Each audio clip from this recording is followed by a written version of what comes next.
Salamlar, vaxtınız xeyir olsun. Mən Adgözəl Lakşin, insan psixologiyası metodisti.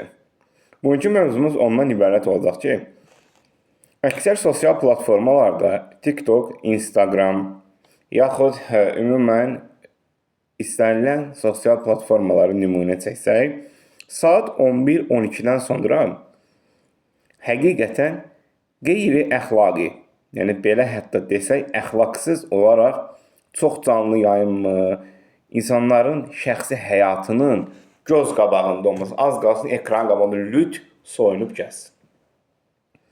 Və nəticə etibarıyla da çox acınacaqlı bir hal var ki, əksər kütlə şəhvət hissi ilə, yaxud hər hansı başdan xarab, yaxud psixoloji olaraq, söhbət burada psixoloji xəstələrdən yox.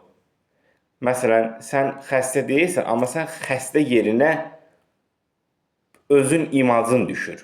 Yəni, bilə-bilə. İzləyici kütləsi toplamaqdan yana. Və nəticə etibarıyla da həmin kütlə də buna daha çox maraq göstərir.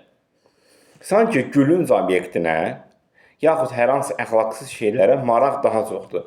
Baxırsan izləyici sayına, bir videoya 1 dəqiqə içərisində 1000 baxış.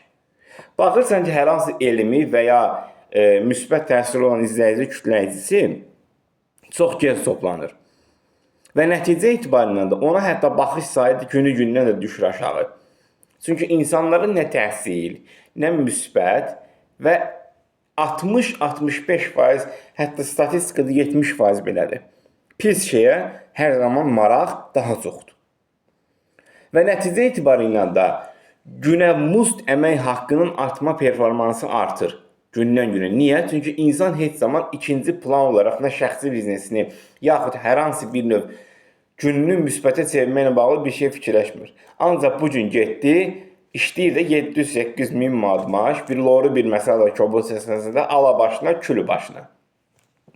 Və nəticə olaraq günü-günə satılandan sonra və sonda yenə eyni ilə həmin şəxsi problemləri və əmək haqqının çatdıra bilməyəcəyi digər məsələlər.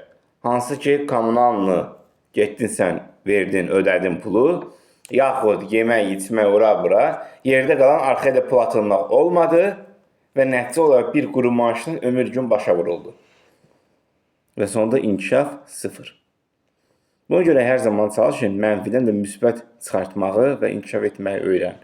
Ən azından hər kəsin daxilində bir müsbət keyfiyyət var. Mənfilər çox olsa da.